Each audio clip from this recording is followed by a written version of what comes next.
Assalamualaikum warahmatullahi wabarakatuh. Rekan-rekan guru honorer seluruh Indonesia, selamat jumpa, selamat bersuah kembali bersama kami. Setuju tentunya rekan-rekan sekalian.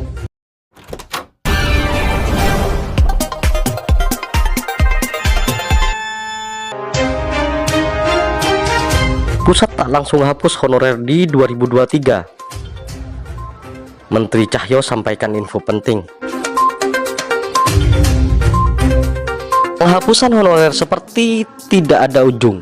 Pro dan kontra belum juga berhasil diredam.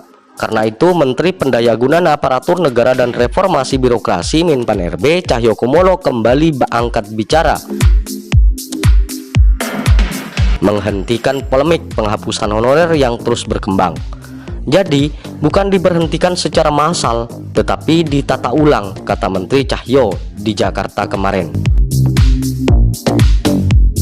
Politikus PDIP Perjuangan ini menegaskan bahwa surat edaran Menpan RB nomor B-M-SM.02.03/2022 yang ditandatangani pada 31 Mei bukan memberhentikan honorer secara massal.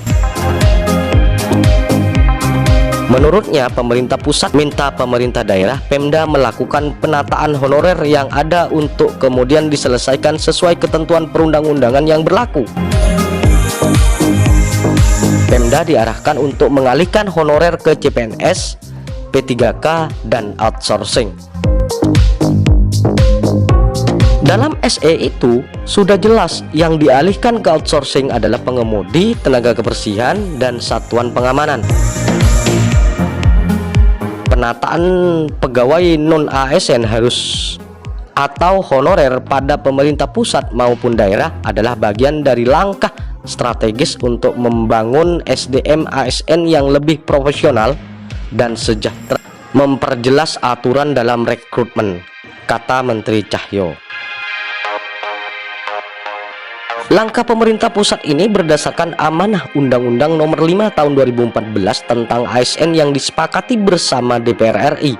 Menteri Cahyo menegaskan bahwa tidak jelasnya sistem rekrutmen tenaga honorer berdampak pada pengupahan yang kerap kali di bawah upah minimum regional (UMR).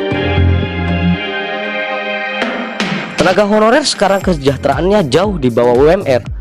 Pemerintah dan DPR mencari jalan agar kompensasi tenaga honorer bisa setara dengan UMR, ucap Menteri Cahyo. Menurutnya, banyak anggaran yang mengatakan bahwa pengangkatan tenaga non-ASN adalah perintah pemerintah pusat, padahal itu salah. Sejak tahun lalu, rekrutmen tenaga honorer diangkat secara mandiri oleh masing-masing instansi tanpa campur tangan pemerintah pusat. Agar ada standarisasi rekrutmen dan upah, kini tenaga honorer untuk itu diharapkan bisa ditata. Menteri Cahyo mengatakan dengan skema ini, pengangkatan honorer harus sesuai dengan kebutuhan instansi, tidak bisa sembarangan. Untuk mengatur bahwa honorer harus sesuai kebutuhan dan penghasilan layak sesuai UMR, maka model pengangkatan melalui outsourcing yang saat ini statusnya honorer tidak langsung diberhentikan tahun 2023. Tenaga non-ASN tetap dibutuhkan, hanya pola rekrutmennya ke depan harus sesuai kebutuhan mendapatkan penghasilan layak, setidaknya sesuai UMR. Menurutnya, pemerintah mendorong tenaga honorer K2 atau tenaga non-ASN lainnya untuk ikut seleksi calon ASN. Seleksi ini bisa diikuti oleh tenaga honorer melalui jalur calon pegawai negeri sipil CPNS maupun pegawai pemerintah dengan perjanjian kerja P3K sesuai dengan pemenuhan syarat masing-masing individu. Deputi Bidang SDM Aparatur Kemenpan RB Alex Denny mengatakan, secara kebijakan kesepakatan penanganan tenaga honorer oleh pemerintah diatur dalam PP nomor 48 tahun 2005, Junto PP 43 tahun 2007, dan terakhir dirubah dalam PP nomor 56 tahun 2012 tentang pengangkatan tenaga honorer menjadi CPNS. Sejak 2012, pengangkatan pegawai non-ASN khusus pegawai honorer seharusnya tidak dilakukan oleh kementerian, lembaga, dan dinas. Bagi honorer yang memenuhi syarat menjadi CPNS atau P3K, pemerintah mendorong agar mengikuti seleksi yang dibuka tahun ini, papar Alex Denny.